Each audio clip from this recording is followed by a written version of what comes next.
70స్లో ఏం జరిగినాయి, కొత్త పార్టీస్ వచ్చినాయి, అవే పార్టీస్ మళ్ళీ కొత్తలాగా వచ్చినాయి. And TPS completely political party లాగా మారిపోయింది. అండ్ కొత్త సీఎం వచ్చిండు. సో కొత్త పార్టీస్కి ముందు ఫస్ట్ టీపీఎస్ అనేది టీపీఎస్ అనేది ఒక సింగిల్ పార్టీ లాగా మారింది. అంటే సింగిల్ తెలంగాణ ఇప్పుడు తెలంగాణ ప్రజా సమితి ఒకటి ఉంటే పోటీ తెలంగాణ ప్రజా సమితి ఒకటి ఉంటుంది. సో ఆ రెండు పోయి ఓన్లీ ఒకటి తెలంగాణ ప్రజా సమితి వచ్చింది. ఓకేనా. సో ఇప్పుడు ఆ రెండు ప్లేస్లో there was only one Praja Samithi. So TPS state level meeting by Marri. So TPS ఒక స్టేట్ లెవెల్ మీటింగ్ చేసిండు మర్రి. అండ్ దీని ఇన్విటేషన్ ప్రెసిడెంట్ లాగా నగరి కృష్ణ ఉండే. And very important, British Labour పార్టీకి సంబంధించిన ఆయన ఎంపీ గ్రే అనేటైన. సో ఎంపీ గ్రే అనేటైన బ్రిటిష్ లేబర్ పార్టీకి సంబంధించిన ఆయన వచ్చిండు. సో దీంట్లో మర్రి రెఫరెండం అడిగిండు, అంటే తెలంగాణ పీపుల్స్ ఒపీనియన్ తీసుకోండి అందరివి అని. సో అట్లా ఈ తెలంగాణ స్టేట్ లెవెల్ మీటింగ్లు చేసిండ్రు. అండ్ ఆన్ 15th January అంటే 1970 స్టార్ట్ అయిన తర్వాత ఉద్యమానికి 1 year యానివర్సరీ సెలబ్రేట్ చేసిండ్రు. సో ఈ ఉద్యమానికి 1 year యానివర్సరీ ఎప్పుడు సెలబ్రేట్ చేసిండ్రు, 15th January చేసిండ్రు. అండ్ దీన్ని డే ఆఫ్ ప్రొటెస్ట్ లాగా స్టార్ట్ చేసిండ్రు. ఎట్ కేశవ్ మెమోరియల్ దగ్గర స్టార్ట్ చేసిండ్రు. It was under Sridhar Reddy. Okay. And Sadalakshmi TPS అంటే మర్రి చెన్నారెడ్డికి సంబంధించిన టీపీఎస్ అండ్ శ్రీధర్ రెడ్డి పోటీ టీపీఎస్, ఈ రెండు మర్జ్ చేసిండ్రు 21st January 1970. సో అట్లా ఓన్లీ ఒకటే టీపీఎస్ వచ్చింది. అండ్ 24th January ఫస్ట్ తొలి అమరుడు శంకర్ ఎక్కడైతే ఉంటాడో ఆయన చనిపోయిన రోజుని తెలంగాణ మరువీరుల దినోత్సవంలాగా సెలబ్రేట్ చేయమన్నారు వాళ్ళు, సదాలక్ష్మి వాళ్ళు. అండ్ ఇప్పుడు ప్రస్తుతానికి తెలంగాణ గవర్నమెంట్ వచ్చిన తర్వాత 2014 తర్వాత June 2 తెలంగాణ ఆర్టిస్ట్ డే లాగా మనం సెలబ్రేట్ ఇస్తున్నాం. అండ్ తెలంగాణ యునైటెడ్ ఫ్రంట్ అనే కొత్త పార్టీ వచ్చింది. తెలంగాణ యునైటెడ్ ఫ్రంట్ నూకల రామచంద్ర అనేటిగా ఒక మీటింగ్ పెట్టి తెలంగాణ లెజిస్లేచర్స్ ఎవరైతే ఉంటారో కాంగ్రెస్ వాళ్ళు, రెబల్స్, ఈ రెబల్స్ అందరు కలిసి TUF తెలంగాణ యునైటెడ్ ఫ్రంట్ అనేది ఒకటి పెడతారు. ఓకే. దాంట్లో 28 Congress rebels and 3 independent members, total 31 members వస్తారు. సో నెక్స్ట్ స్పీకర్ ఉంటాడు కదా, సో స్పీకర్ అనౌన్స్ చేస్తాడు. సో దీనికి ప్రెసిడెంట్ ఎవరంటే VB Raju. So VB Raju presidency కింద చేస్తారు. And next day speaker VB Subba Reddy announce చేస్తారు దట్ 30 మెంబర్స్, 31 కదా అంటే మరి ఏమైందంటే ఇంకొకరు పాల్వాయి గోవర్ధన్ అయినా విత్డ్రా చేసుకుంటాడు. సో 31 నుంచి ఒకరు వెళ్ళిపోతారు. So only 30 members. So Telangana United ఫ్రంట్కి ఇప్పుడు 30 మెంబర్స్ ఉన్నారు MLAs. సో అప్పుడు అది హైయెస్ట్ అన్నమాట ఆపోజిషన్లో. సో ఈ పార్టీ ఆపోజిషన్ అవుతుంది. అండ్ నూకల రామచంద్రారెడ్డి ఎవరైతే ఉంటారో ఈ యాంకర్ ప్రిసైడ్ చేసిన ఆయన నూకల రామచంద్రారెడ్డికి అపోజిషన్ లీడర్ వస్తారు. సో ఈ తెలంగాణ ఫ్రంట్లో ఎవరైతే ఇంపార్టెంట్ మెంబర్స్ ఎవరు, కొండా లక్ష్మీ బాపూజీ, K. అచ్యుత్ రెడ్డి, ఇట్లాంటి హేమీలు ఉండే అన్నమాట అందులో. ఓకే. అండ్ నెక్స్ట్ సో అప్పుడు విజయభాస్కర్ బడ్జెట్ ఎస్టిమేషన్ స్పీచ్ ఇచ్చేటప్పుడు, విజయభాస్కర్ అంటే తరుణ్ భాస్కర్ వాళ్ళ ఫ్యామిలీ నిజంగా. So Telangana united front walkout చేస్తుంది. Okay. Next VB Raju, Telangana united front తరఫున VB రాజు ఏం అడిగిందంటే ఈయనకి రాజ్యసభ సీట్ వస్తుంది, అంటే లెజిస్లేటర్స్ కోటాలో రాజ్యసభ సీట్ వస్తుంది. సో ఈయన రాజ్యసభ ఎంపీ లాగా ఈ requested for sub state. So మేఘాలయకి సో ఒక్కసారి రాజ్యసభ వచ్చిన తర్వాత కొంచెం ఎక్కువ పవర్ వస్తుంది. సో అట్లా మేఘాలయకి ఎట్లయితే సబ్ స్టేట్ స్టేటస్ ఇచ్చిందో తెలంగాణ కూడా ఇవ్వండి అంటారు. అండ్ KV రంగారెడ్డి చనిపోయినప్పుడు ఆయన బాడీ మీద తెలంగాణ ఫ్లాగ్ పెట్టి ఆయనకి అంత్యక్రియలు అనేది జరిపిస్తారు. ఓకే. సో నెక్స్ట్ TRCకి పవర్స్ పెంచుతామన్నారు కదా TRCకి. సో TRCకి పవర్స్ పెంచడం మన ఇప్పుడు 8 ఫార్ములా కింద TRCని ఎంపవర్ చేయమంటారు కదా. సో అట్లా ఎంపవర్ చేస్తారు. దీంట్లో ఇది ప్రెసిడెంట్ ఇష్యూ చేస్తాడు ఆర్డర్. ఇప్పుడు ఎప్పుడైనా ఈ ఏ స్టేట్లు ఉంటే ఆ స్టేట్ పేరే ఉంటుంది ముందట. సో ఇప్పుడు తెలంగాణ రీజియనల్ కమిటీ కాదు, ఇక్కడ AP రీజియనల్ కమిటీ ఎందుకు ఉన్నది, ఎందుకంటే అసలు తెలంగాణ స్టేటే లేదు కదా. సో తెలంగాణ ఫామ్ అయినప్పుడు కూడా తెలంగాణ యాక్ట్ అని ఉంటుంది, AP రీఆర్గనైజేషన్ యాక్ట్ అని ఉంటుంది. ఎప్పుడైనా స్టేట్ పేరే వస్తుంది ఇక్కడ. సో ఇది 1958లో ఫస్ట్ రీజియనల్ కమిటీ. ఇది ఎప్పుడు ఇస్తారంటే March 7 రోజు తెలంగాణకి పవర్స్ పెంచుతున్నాం TRCకి అంటారు. అండ్ 9th March నుంచి ఎఫెక్ట్లోకి వస్తాయి. సో ఏం పెంచిందంటే ఇన్కమ్ ఎక్స్పెండిచర్, ఈ రెండు తెలంగాణకి ఆంధ్రాకి సపరేట్ చేయాలి. అంటే తెలంగాణ ఎక్స్పెండిచర్ ఎంత వస్తుంది, ఆంధ్ర ఎక్స్పెండిచర్ ఎంత వస్తుంది, తెలంగాణ ఇన్కమ్ ఎంత వస్తుంది, ఆంధ్ర ఇన్కమ్ ఎంత వస్తుంది, ఇవి రెండు సపరేట్ చేసి చూపించాలి. ఓకే. అండ్ తెలంగాణ యాంబిట్లో అంటే తెలంగాణ TRC యాంబిట్లో యూనివర్సిటీ ఎడ్యుకేషన్ రావాలి. అంటే యూనివర్సిటీ ఎడ్యుకేషన్ గురించి తెలంగాణ TRC చూసుకోవాలి, ఇండస్ట్రీస్ గురించి TRC చూసుకోవాలి, జాబ్స్ గురించి TRC చూసుకోవాలి, లోకల్స్కి సంబంధించిన రిక్రూట్మెంట్ ఏదైతే ఉంటుందో దాన్ని కూడా టీఆర్సీ ఆంబిట్లోకి తేవాలి. ఓకే, టీఆర్సీకి స్టేట్ గవర్నమెంట్ ఒక రిపోర్ట్ సబ్మిట్ చేయాలి. ఓకే, అంటే సెంట్రల్ మర్జర్ సర్వీసెస్ తర్వాత ఏమైంది ఇదంతా ఒక రిపోర్ట్ సబ్మిట్ చేయాలి. ఇప్పుడు మర్జర్ చేసిన తర్వాత ఈ స్కీము అంత ఉంటుంది కదా లిటిగేషన్స్, సో వాటన్నిటికి సంబంధించిన రిపోర్ట్ అనేది సబ్మిట్ చేయాలి. అండ్ 6 monthsకి ఒకసారి సరే టీఆర్సీ కొన్ని రికమెండేషన్ చెప్తుంది, ఎట్లా అంటే సపోజ్ చేయడం పాత మంచిగా బ్రిడ్జ్ కట్టిందని చెప్పింది. సో అది ఎక్కడి వరకు చేసినాం అని స్టేట్ గవర్నమెంట్ చెప్పాలి. అంటే 6 months అయిన తర్వాత, ఇప్పుడు నేను ఈరోజు చెప్పిన January 1st, so January 6 months అయిపోయిన తర్వాత, జూన్ అయిపోయిన తర్వాత July 1st వాళ్ళు చెప్పాలి, అంటే మేము సో బ్రిడ్జ్ పిల్లర్స్ కట్టినాం. సో అట్లా ఒకటి చెప్పాలి. ఓకే, నెక్స్ట్ ఇంకా టీఆర్సీలో ఇంకొకటి కూడా ఉంటుంది, సారీ 8 point ఫార్ములాలో ఇంకొకటి కూడా ఉంటుంది. మన ఎంప్లాయీస్ ఇష్యూస్కి ఒకటి చేయాలని చెప్పారు కదా,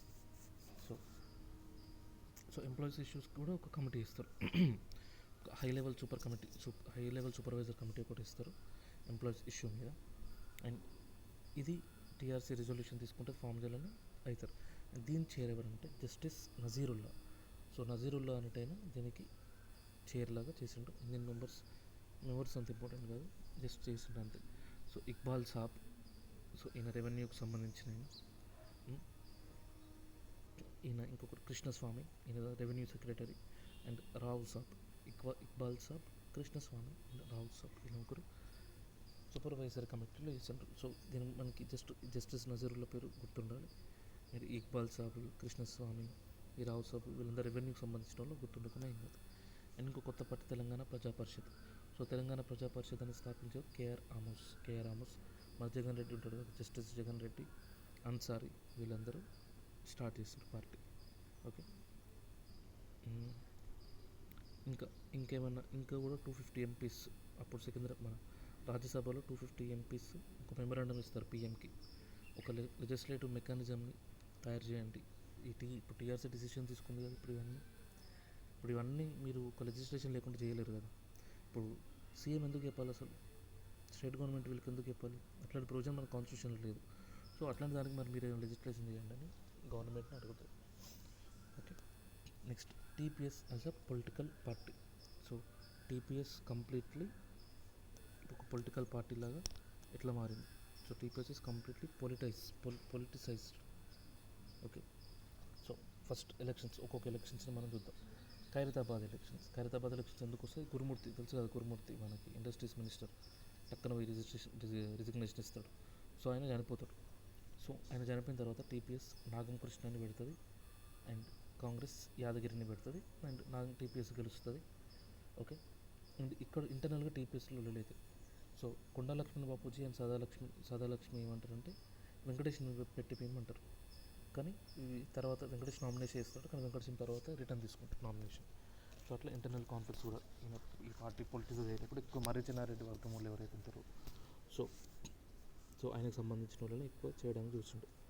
okay, next Congress postpone municipal elections. అయితే టీపీఎస్ ఏమైనా స్ట్రాంగ్ ఉందని కాంగ్రెస్ పోస్ట్పోన్ చేసింది ఎలక్షన్స్. తర్వాత ఏదైతే పంచాయతీ జడ్పీ చైర్మన్ ఎలక్షన్స్ ఉంటాయో అవి ఇండైరెక్ట్ ఎలక్షన్స్, కౌన్సిలర్స్ వాళ్ళు ఓటిస్తారు. సో మొత్తం డబ్బులతో కూడుకున్న వ్యవహారం ఉంది, దాంట్లో టీపీఎస్ మంచి చేయలేదు. Next MLC elections, very important. 6 MLC స్థానాలకి జరుగుతుంది ఎలక్షన్. అందులో టీపీఎస్ 5 కంటెస్ట్ చేస్తుంది, అందులో 3 గెలుస్తుంది. ఒకటి హైదరాబాద్, వెంకటరామిరెడ్డి గెలుస్తాడు, ఇంకోటి మహబూబ్ నగర్, ఇంకోటి మెదక్. ఈ దీంట్లో ఎమ్మెల్సీగా గెలుస్తుంది. ఓకే, అండ్ 1970 కంప్లీట్ రిజిస్టర్ అయిపోతుంది. టీపీఎస్ ఒక పొలిటికల్ పార్టీ లాగా రిజిస్టర్ అయింది.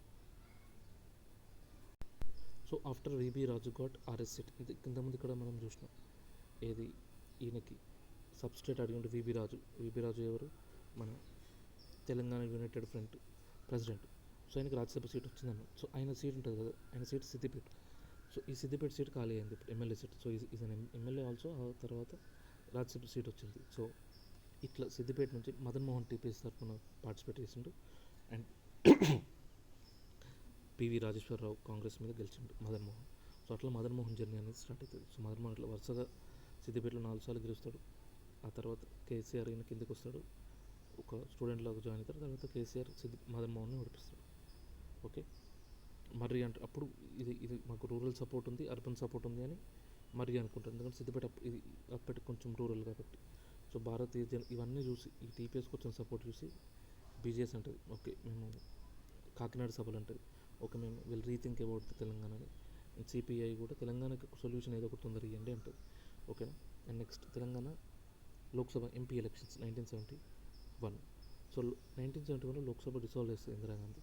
సో అప్పుడు మర్రి టీపీఎస్కి సలికే పార అంటే షవల్ పార సలికే పార గుర్తు సింగిల్గా పోటీ చేస్తుంది. అండ్ ఇందిరా కాంగ్రెస్ ఆవుదోడ గుర్తుతో పోటీ చేస్తుంది ఓకే. అండ్ ఎక్కువ తెలంగాణని టీపీఎస్ పార్టీనే గెలుస్తుంది. తెలంగాణ ప్రజా సమితి టోటల్ 14 సీట్స్ ఉంటాయి. అందులో 10 టీపీఎస్ గెలుస్తుంది, 3 కాంగ్రెస్ గెలుస్తుంది అండ్ 1 సిపిఎం భీమిరెడ్డి గెలుస్తుంది. సో అట్లా టీపీఎస్ కంప్లీట్లీ ఇక డామినేట్ చేస్తుంది అనుకునే టైంలో సో నెక్స్ట్ టైం ఏం చూద్దాం. సో 10/14 ఎంపీ సీట్ గెలుస్తుంది టీపీఎస్, 3 కాంగ్రెస్ గెలుస్తుంది అండ్ 1 సిపిఎం భీమిరెడ్డి గెలుస్తుంది ఓకే. సో ఈ 10/14 ఎవరంటే ఎస్బి గిరి, మల్లికార్జున్, మేలుకోటె, వెంకటస్వామి, జయరాం, తులసిరాం, కె రామనారాయణ రెడ్డి, ఎం సత్యనారాయణ, హషీం, భీష్మ. సో వీళ్ళు గెలిచింది. అండ్ మరి అప్పుడు పార్టిసిపేట్ చేయలేదు ఎందుకంటే మరి మీద అప్పుడు 6 years బ్యాన్ ఇస్తారు కదా, రిగ్గింగ్ చేసిండను వందే మాత్రం రామచంద్రరావు మీద రిగ్గింగ్ చేసిండను 6 years బ్యాన్ చేస్తారు. సో అందుకు మరిని పార్టిసిపేట్ చేయనియరు.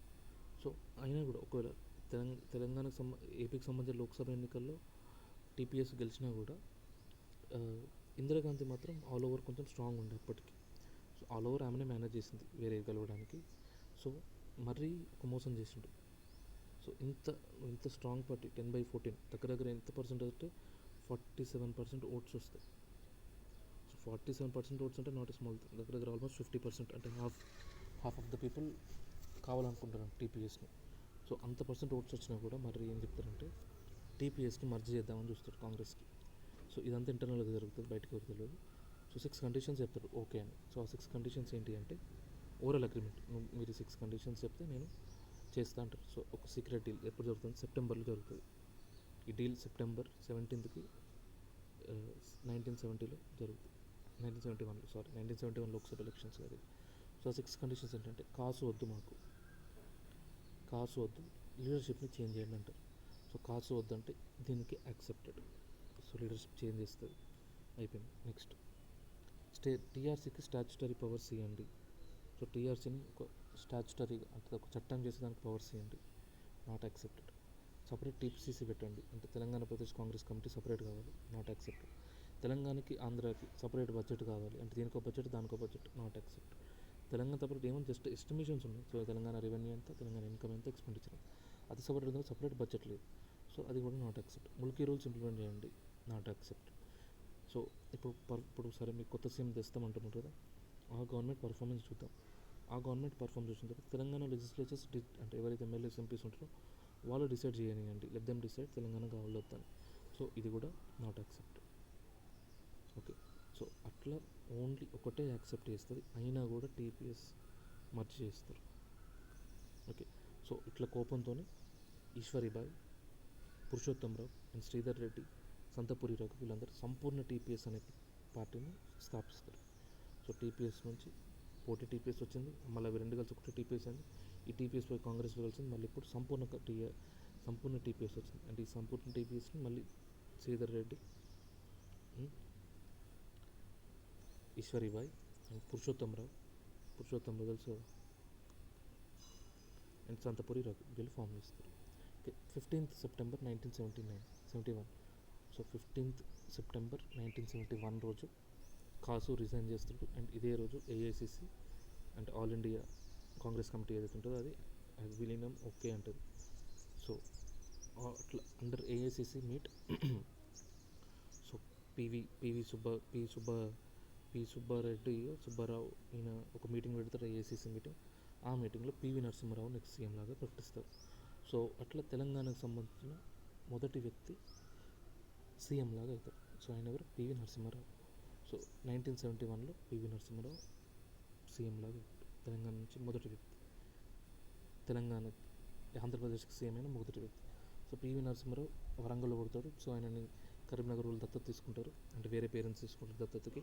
సో నాగపూర్ యూనివర్సిటీలో చదువుతాడు. He was the student of Swamiji మన ఎవరు, స్వామి రామానంద తీర్థ ఓకే. ఈయన వందే మాతరం మూమెంట్లో పార్టిసిపేట్ చేస్తాడు. And important he established Telugu academy or he was the Telugu academy స్థాపించినప్పుడు he was the founding president of Telugu academy.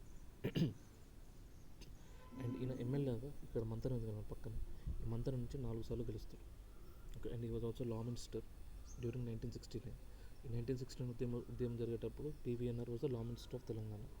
Okay, and ఈయన హన్మకొండకి ఎంపీలాగా కూడా చేసిండు. సో మంతని నుంచి ఎమ్మెల్యే, హన్మకొండ నుంచి ఎంపీలాగా చేసిండు. సో ఈయన ప్రైమ్ మినిస్టర్ చేసినప్పుడు ఆయన మినిస్టర్ కూడా కాదు. So is not member of parliament. Member of parliament కాకుండా కూడా ప్రైమ్ మినిస్టర్ అవ్వచ్చు. కానీ ఇదైనా 6 months లోపు మినిస్టర్, దేంట్లో రాజ్యసభ లోక్సభ మెంబర్ కావాలి.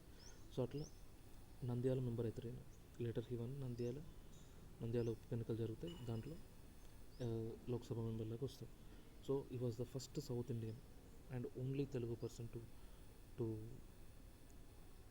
పిఎం లాగా అయిన ఫస్ట్. వివి గిరి అన్న ప్రెసిడెంట్, ఈ was not PM. Okay, so ఇప్పటికి కూడా ఓన్లీ తెలుగు వైట్ and first south Indian prime minister లాగా చేసినాడు. Okay, and LPG reforms, liberalization, privatization, global reforms 1991 Manmohan సింగ్ని ఆర్థిక ఫైనాన్స్ మినిస్టర్ లాగా పెట్టి చేస్తారు. ఈయన ఆత్మకథ ఏంటంటే Insider, very very important. Insider అనే బుక్ రాసిండు. పాలిగ్లాట్, 17 languages వచ్చు. ఓకే, అండ్ సహస్ర ఫన్ అనే ఒక బుక్ రాసిండు. ఈ బుక్ ఏంటిదంటే it is the Hindi translation of Viswanatha Satyanarayana Telugu రచయిత. ఈయన 1000 పడగలు అనే బుక్ని హిందీలోకి మార్చిండు, సహస్ర ఫన్ అని. సో దానికి ఆయనకి కేంద్ర సాహిత్య అవార్డు కూడా వచ్చింది. అండ్ అబల జీవితం అనే బుక్ కూడా రాసిండు. ఇది తెలుగు ట్రాన్స్లేషన్ ఆఫ్ మరాఠీస్ పన్ లక్షత్ ఖంగులో పన్ లక్షత్ అయితే ఏంటి అని దీని మీద. సో అబల జీవితం అనే బుక్ కూడా రాశాడు. ఇది మరాఠీ బుక్కి ట్రాన్స్లేషన్. సో ఇది పివి నరసింహారావు గురించి అంతే. సో ఇంకా నెక్స్ట్ ఈ సమయాన్ని వేసిన డిఫరెంట్ కమిటీస్. 1969 ఉద్యమం సందర్భంగా 3 కమిటీస్ వేసిండ్రు. ఓకే, ఒకటి కుమార్ లలిత్ కమిటీ, సెకండ్ వేసిన committee Wanchoo committee, and third వేసిన committee Vashishtha Bhargava committee. So first Kumar Lalit ఎవరంటే కాగ్ అధికారి. సో ఈ ఆడిటర్ జనరల్. సో ఈయన ఇది ఎందుకు స్థాపించారు? ఇవి రెండు Vashishtha Bhargav and Kumar Lalit surplus funds కోసం చేస్తారు, and Wanchoo committee judicial reforms కోసం చేస్తారు. ఓకే, సో ఫస్ట్ ఇది, తర్వాత వాంచు కమిటీ, తర్వాత వశిష్ఠ భార్గవ్. కానీ మనం వీటి నేచర్ని బట్టి చదువుతాం. సో ఇవి రెండు ఏంటి, ఇది 23rd January 1969. సో 23rd అంటే 19th Januaryకి ఆల్ పార్టీ అకార్డ్ జరుగుతుంది కదా. సో ఆల్ పార్టీ అకార్డులు చెప్తారు కదా, సర్ప్లస్ ఫండ్స్ కోసం ఒక కమిటీ చేస్తాం. సో దాని సందర్భంగా ఇది ఫామ్ అవుతుంది 23 January 1969కి. ఇది వశిష్ఠ భార్గవ్ కమిటీ ఎందుకు ఫామ్ అవుతుంది అంటే as per 8-point formula. So 8-point ఫార్ములాలో ఒక కమిటీ చేస్తాం సర్ప్లస్ ఫండ్స్ కోసం, వెరీ ఫస్ట్ పాయింట్. సో ఆ పాయింట్ బేస్ చేసుకుని ఇది ఇచ్చింది. అండ్ ఈయన సింగిల్ మెంబర్ కమిటీ. అండ్ దీని మెంబర్స్ ఎవరంటే విహారి మధు, హరిభూషణ్, అండ్ దీని సెక్రటరీ కృష్ణస్వామి. అండ్ ఆబ్వియస్లీ ఈయన వశిష్ఠ భార్గవ వస్తే చైర్. సో ఈ విహారి అనేటైన ఎవరు, విహారి మధు అనేటైన he was Asian institute of education and ప్లానింగ్కి సంబంధించిన ఈయన. So Asian institute of education and planning సంబంధించిన హరిభూషణ్ అనేటైన డిప్యూటీ కాగ్ అప్పుడు. ఓకే, సో కాగ్ కింద Kumar Lalit committee, deputy CAG it side వచ్చింది. సో వశిష్ఠ భార్గవ కింద. సో నెక్స్ట్ ఈ కుమార్ లలిత్ కమిటీ ఏం చెప్పిందంటే 1st November నుంచి 31st March అంటే 1968 ఫైనాన్షియల్ ఇయర్ అయిపోయేదాకా, okay, financial year 1967 financial year అయిపోయేదాకా అంటే 1968 ఫైనాన్షియల్ ఇయర్ స్టార్ట్ కాక ముందు. సో అప్పట్లోపు లెక్కలు అడుగుతుంది. సో ఎందుకంటే మనం ఫైనాన్షియల్గా ఎప్పుడైనా ఫైనాన్షియల్ ఇయర్ ప్రకారం చూస్తాం. సో ఇది రిపోర్ట్ సబ్మిట్ 7th March రోజు చేస్తుంది. వీళ్ళు రిపోర్ట్ సబ్మిట్ చేస్తారు, కానీ అది డిస్క్లోజ్ చేయరు. ఎప్పుడు చేసిండ్రు దాని లెక్కలు డిస్క్లోజ్ కాదు. కుమార్ లలిత్ కమిటీ ఏం చెప్తుందంటే 100 crore సర్ప్లస్ ఉంది. ఓకే, ఇంక్లూడింగ్ ఎక్సైజ్ డ్యూటీతో సహా 100 crore. ఏమైందిరా గొంతులో కిచ్ కిచ్.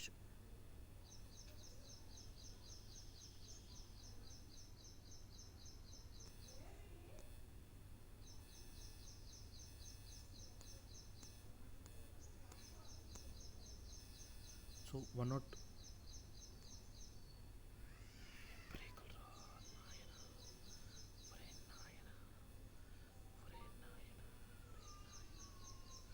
సో కుమార్ లలిత్ కమిటీ ప్రకారం 102 crores surplus including excise. So net surplus ఎంత ఉంది అంటే 63.92 crores నెట్ సర్ప్లస్ ఉంది అని అడుగుతారు. సో ఒకవేళ ఇట్లా అడిగింది అనుకో, టోటల్ సర్ప్లస్ ఎంత ఇంక్లూడింగ్ ఎక్సైజ్ అంటే 102 crores అని పెట్టాలి. నెట్ సర్ప్లస్ ఎంత అని పెడితే 63.92 crores అని పెట్టాలి. సో వాళ్ళు స్పెసిఫికల్గా క్యాపిటల్ నుంచి తీయంగా ఏదైతే క్యాపిటల్ ఉంటుందో దాని నుంచి తీయంగా మిగిలింది ఎంత అంటే తెలంగాణ మీద ఇదే పదం వాడతారు, ఎగ్జాక్ట్ ఇదే పదం. తెలంగాణ మీద ఖర్చు చేయాల్సి ఉండి కూడా ఖర్చు చేయనివి ఎంత అంటారు. సో అవి 34 crores, 34.1 crores. Okay, so 102 crores including surplus excise, 63 crores net surplus. And ఇది క్యాపిటల్ని అందులోంచి తీసేస్తే మిగిలింది 34 crores.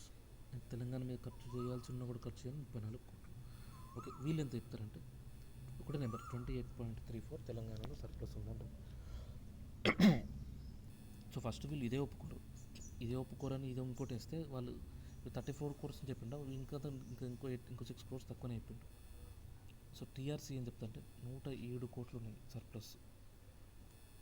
So TRC condemn Lalit, అసలు లలిత్ కుమార్ నువ్వు స్టేట్ వైడ్ బోర్డ్స్ ఎందుకు క్యాలిక్యులేట్ చేసినావు, వాళ్ళకి పెట్టిన ఖర్చు ఎందుకు తీసేసినావు, ఇందులో నుంచి state wides boards corporations calculate చేయొద్దు and suppose state wide board suppose secretariat ఉంది. సో సెక్రటేరియట్కి సపోజ్ కోటి ఖర్చు పెడితే తెలంగాణ నుంచి అది పెట్టొద్దు అని వీళ్ళు చెప్పిండ్రు, స్టేట్ వైడ్ బోర్డ్స్ కన్సిడర్ చేయొద్దని. Okay, and Vashishtha Bhargava committee ఏం చెప్తుంటే మీరు జిఏ జెంటిల్మెన్స్ అగ్రిమెంట్ సరిగ్గా ఇంప్లిమెంట్ చేయండి అని వశిష్ఠ భార్గవ కమిటీ చెప్తుంది. అండ్ విహారీ తెలుసు Asian institute of student and planning సంబంధించిన హరిభూషణ్ వాస్ ద డిప్యూటీ కాక్. మరి సొల్యూషన్ ఏంటిదంటే బడ్జెట్లో ఇప్పుడు 130 తెలంగాణకు ఆల్రెడీ వస్తుంది. సో అది కాకుండా 45 crores తెలంగాణకి ఇస్తాం. సో వీళ్ళు ఎంత అంటున్నారు, 34 అంటున్నారు. సో వీళ్ళు ఎంత అంటున్నారు, 28 అంటున్నారు. ఇంకా వీళ్ళు నెట్ సర్ప్లస్ ఎంత 63 అంటున్నారు, వీళ్ళైతే ఇంకా 107 అంటున్నారు. సో ఇవన్నీ కాదని 45 crores అని సెంట్రల్ గ్రాంట్స్ లాగా ఇస్తామని డిసైడ్ అయింది. సో మరి వాంచు కమిటీ ఏంది, ఇవి రెండు నీకు సర్ప్లస్ ఫండ్స్ కోసం వేసిండ్రు. సో వాంచు కమిటీ ఏంటిదంటే, సో నీకు ఇప్పుడు 8 పాయింట్ ఫార్ములా కోసం ఈ ముల్కీ రూల్స్ వీటన్నిటి కోసం నీకు జ్యుడిషియల్ కొన్ని చేంజెస్ తేవాలి. సో అవి పాసిబుల్ అయితే తెలంగాణ ఎంప్లాయీస్ ఇష్యూస్ వీటన్నిటి మీద ఒక జ్యుడిషియల్ కమిటీ కావాలి. సో ఈ వాంచు కమిటీ చేస్తారు. ఇది ఎప్పుడు ఇస్తారు, 19th April అంటే వెంటనే 1 week 11th Aprilకి 8 పాయింట్ ఫార్ములా వస్తుంది, వెంటనే 19th Aprilకి ఇచ్చేస్తారు. సో దీని మెంబర్స్ ఎవరంటే నీ MC Setalvad, he was the ex attorney general, and నీరు ఎండిపోయినాయి, ఈ was the attorney general then. So వీళ్ళు ఏం చెప్తారంటే to continue Mulki rules what constitution changes should be made, అంటే ముల్కీ రూల్స్ కొనసాగించడానికి ఎటువంటి రకంగా కాన్స్టిట్యూషన్ మారిస్తే చేయొచ్చు ఈ ముల్కీ రూల్స్ అని అడిగితే వీళ్ళు ఏం చెప్తారంటే తెలంగాణ ఎంప్లాయీస్కి ప్రొటెక్షన్ ఇవ్వడం కాన్స్టిట్యూషనల్ కానీ లీగల్ కానీ పాసిబుల్ కాదు. సో అట్లని మనం కాన్స్టిట్యూషన్ అమెండ్మెంట్ చేసినా కూడా పాసిబుల్ కాదు. ఎందుకు పాసిబుల్ కాదు, సో నువ్వు కావాలంటే ఒక స్టేట్కి స్పెషల్ స్టేటస్ ఇవ్వచ్చు, కానీ ఒక స్టేట్లో ఒక ప్రాంతానికి మాత్రమే అప్లికబుల్ అంటే అది కరెక్ట్ కాదు అని ప్రొటెక్షన్స్ నాట్ పాసిబుల్ అని చెప్తారు. సో తెలంగాణ ఎంప్లాయీస్కి ప్రొటెక్షన్ ఇవ్వడం కాన్స్టిట్యూషనల్గా కానీ లీగల్గా కానీ it's not possible. Even constitution amendment చేసినా కూడా పాసిబుల్ కాదు. అండ్ అదర్ సజెషన్స్ ఇంకేం సజెషన్ చేస్తారంటే టీఆర్సీకి కొన్ని అథారిటీస్ ఇవ్వండి. ఎట్లా సపోజ్ సబార్డినేట్ సర్వీసెస్ ఉంటాయి, వాటి మీద అథారిటీ ఇవ్వండి. And 3rd class 4th class jobs ఉంటాయి, వాటి అడ్మినిస్ట్రేషన్ టీఆర్సీకి ఇవ్వండి. ఇప్పుడు 4th class jobs recruitment APPSC చేస్తుంది, అప్పటి పబ్లిక్ సర్వీస్ కమిషన్ చేస్తుంది. అట్లా కాకుండా 4th class జాబ్స్ కలెక్టర్స్ వచ్చేలా, సో కలెక్టర్స్ అంటే ఎవరు, డిస్ట్రిక్ట్స్ వాళ్ళు, సో ఆ డిస్ట్రిక్ట్లో ఎవరైతే ఉంటారో వాళ్ళని తీసుకునేలాగా చేయండి. సో 4th class జాబ్స్ కలెక్టర్స్కి ఇవ్వండి. సో ఇంకేంటిది, టీఆర్సీకి అథారిటీ ఇవ్వండి సబార్డినేట్ సర్వీసెస్ మీద. అండ్ అడ్మినిస్ట్రేషన్ కూడా 3rd, 4th class జాబ్స్ టీఆర్సీకి ఇవ్వండి అని వీళ్ళు సజెషన్ చేస్తారు. Okay, so revision starts at 24:50. Okay, so Telangana ప్రజా సమితి ఒకటే అయిపోతుంది. సో పోటీటీపీఎస్ ఇవి రెండు కలుస్తాయి. సో ఇది టీపీఎస్ స్టేట్ లెవెల్ మీటింగ్ పెడతారు మర్రి చిన్నారెడ్డి. సో దానికి ఇన్విటేషన్ ప్రెసిడెంట్ లాగా నగరి కృష్ణ ఉంటాడు. And MP grey British Labour పార్టీకి సంబంధించిన ఆయన చీఫ్ గెస్ట్ లాగా వస్తాడు. అండ్ మర్రి అప్పుడు రెఫరెండం అడుగుతాడు, పార్టీ మాకు రెఫరెండం కావాలి, తెలంగాణ ప్రజలు ఏమనుకుంటున్నారు అని. అండ్ 15th జనవరిని 1 year యానివర్సరీ లాగా సెలబ్రేట్ చేసుకుంటారు ఉద్యమానికి. అండ్ డే ఆఫ్ ప్రొటెస్ట్ లాగా దీన్ని సెలబ్రేట్ చేస్తారు Keshav memorial under Sridhar. And Sadalakshmi TPS అంటే మర్రి చెన్నారెడ్డి ఉన్న టీపీఎస్ అండ్ పోటీ శ్రీధర్ రెడ్డి పోటీ, ఇవి రెండు పోటీ టీపీఎస్ రెండు మర్చి చేస్తారు. అండ్ ఇప్పుడు ఒకటే టీపీఎస్ ఉంది. అండ్ 24th జనవరిని మార్టియర్స్ డే లాగా సెలబ్రేట్ చేసుకుంటున్నాం. June 2 Telangana united front VB Raju president లాగా తెలంగాణ యునైటెడ్ ఫ్రంట్ ఫామ్ చేస్తారు. నూకల రామచంద్ర రెడ్డి దీనికి యాంకరింగ్ చేస్తాడు. ఓకేనా. 28 కాంగ్రెస్ రెబల్స్ అండ్ 3 ఇండిపెండెంట్, మొత్తం 31 మెంబర్స్. దాని తర్వాత పాల్వాయి కోఆర్డినేట్ అని వెనకడుగు వేస్తారు. సో ఓన్లీ 30 మెంబర్స్తో స్ట్రాంగ్ పార్టీ లాగా తెలంగాణ యునైటెడ్ ఫ్రంట్ ఆపోజిషన్కి వస్తుంది. ఈ ఆపోజిషన్కి మన నూకల రామచంద్ర లీడర్ లాగా ఉంటాడు, అపోజిషన్ లీడర్ లాగా. దీంట్లో హేమలు ఎవరంటే కొండ లక్ష్మణ్ బాపూజీ అండ్ అచ్యుత్. ఈ వినయ్ భాస్కర్ వాళ్ళ పెద్దనాన్న అనుకుంటా. సో ఆయన బడ్జెట్ చెప్పేటప్పుడు తెలంగాణ యునైటెడ్ ఫ్రంట్ వాక్ చేస్తారు. అండ్ విబి రాజుకి సిద్దిపేట ఎమ్మెల్యే ఉండే ఆయన యాక్చువల్లీ, కానీ ఆయనకి లెజిస్లేచర్ తరఫున ఆర్ఎస్ సీటు కూడా వస్తుంది. ఆయన వన్స్ ఆర్ఎస్ అయిన తర్వాత తెలంగాణని సబ్స్టేట్ హిమాలయ లాగా సబ్స్టేట్ చేయాలి అని అడుగుతాడు. మేఘాలయ లాగా. ఓకే. కేవీ రంగారెడ్డి చనిపోయిన ఆయన బాడీ మీద తెలంగాణ ఫ్లాగ్ పెట్టి అంబర్పేట సిమెట్రీలో ఆయన అంత్యక్రియలు చేస్తారు. ఓకే. తెలంగాణకి కొంచెం ఎక్కువ పవర్స్ ఇవ్వాలి తెలంగాణ రీజనల్ కౌన్సిల్, కానీ ప్రెసిడెంట్ ఆర్డర్ ఇస్తాడు 9th March 1970. సో అట్లా ఇంక్రీజ్ పవర్స్ ఏంటి అంటే తెలంగాణ ఇన్కమ్ ఏంటి, తెలంగాణ ఎక్స్పెండిచర్ అని సపరేట్ చూపెట్టాలి. అండ్ తెలంగాణ రీజనల్ కౌన్సిల్ యాంబిట్లో యూనివర్సిటీ ఎడ్యుకేషన్ రావాలి, ఇండస్ట్రీస్ రావాలి, జాబ్స్ రావాలి. అండ్ లోకల్కి సంబంధించిన రిక్రూట్మెంట్ టీఆర్సీ యాంబిట్లో చేయాలి. ఓకే. అండ్ టీఆర్సీ స్టేట్ గవర్నమెంట్కి ఒక రిపోర్ట్ సబ్మిట్ చేయాలి, మరి సెంట్రల్ గవర్నమెంట్ మర్జర్ సర్వీసెస్ ఎట్లున్నాయని. అండ్ 6 months ఒకసారి టీఆర్సీ చేసిన రికమెండేషన్స్ ఎట్లున్నాయని కూడా ఒకసారి చెప్పాలి స్టేట్ గవర్నమెంట్. ఇంకొక హై లెవెల్ సూపర్వైజరీ కమిటీ చేస్తారు ఎంప్లాయీస్ ఇష్యూస్ మీద. This was under justice Nazirullah. So ఈ పదం గుర్తుంది, high level supervisory committee on employees issue 1970. Justice Nazirullah. రెవెన్యూకి సంబంధించిన Iqbal Sahab, Rao Sahab and revenue secretary Krishnaswamy, ఈ ముగ్గురు మెంబర్స్ లాగా చేస్తారు. Telangana Praja Parishad KR Ramos form చేస్తారు with Jagan Reddy and Ansar. And మరి తెలంగాణకి మీరు పవర్స్ ఇస్తున్న టీఆర్సీకి దాన్ని లీగల్లో ఏమైనా చేయండి అని గవర్నమెంట్ అడుగుతుంది. 250 MPs అడుగుతారు. నెక్స్ట్ తెలంగాణ కంప్లీట్ పొలిటికల్ పార్టీలాగా మారుతుంది. హైదరాబాద్లో జరిగిన ఖైరతాబాద్ ఎలక్షన్స్లో నాగం కృష్ణ టీపీఎస్ తరపున వస్తాడు. అండ్ ఆయన ఎస్ యాదగిరి మీద గెలుస్తాడు. ఓకే. అప్పుడు లోపల టీపీఎస్ వాళ్ళు ఇంకొక వెంకటేశ్వర అనే టైం పెడదాం అనుకున్న తర్వాత నామినేషన్ వాపస్ తీసుకుంటారు. ఓకేనా. కాంగ్రెస్ భయంతో మున్సిపల్ ఎలక్షన్స్ పోస్ట్పోన్ చేసుకుంటుంది. But still ZP chairman elections indirect కాబట్టి జెడ్పీ పంచాయతీలో స్టిల్ కాంగ్రెస్ గెలుస్తుంది. And MLC elections very important. 6 participate చేస్తే 6 సీట్స్ ఉంటే 5 కంటెస్ట్ చేస్తే అందులో 3 గెలుస్తారు టీపీఎస్. ఒకటి ఫ్రమ్ మెదక్, ఒకటి ఫ్రమ్ హైదరాబాద్, ఒకటి ఫ్రమ్ మహబూబ్ నగర్. హైదరాబాద్లో వెంకటరామిరెడ్డి గెలుస్తాడు. ఓకే. అండ్ 23rd July రోజు కంప్లీట్ పొలిటికల్ పార్టీలకు రిజిస్టర్ చేసుకుంటుంది TPS. And Siddipet by election VB Raju Rajya Sabha seat వచ్చిన తర్వాత మదన్ మోహన్ టీపీఎస్ తరఫున సిద్దిపేటలో గెలుస్తాడు. ఈయన గెలిచినది పివి రాజేశ్వరరావు కాంగ్రెస్ మీద గెలుస్తాడు. సో అప్పుడు ఇది మాకు రూరల్ సపోర్ట్ ఉంది, అర్బన్ సపోర్ట్ ఉందని అనుకుంటారు. సో ఈ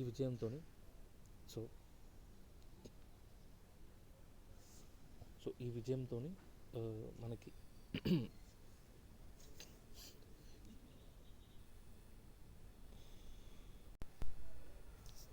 ఓకే. నెక్స్ట్ సిద్దిపేట ఎలక్షన్స్లో మదన్ మోహన్ గెలుస్తాడు పివి రాజేశ్వరరావు మీద.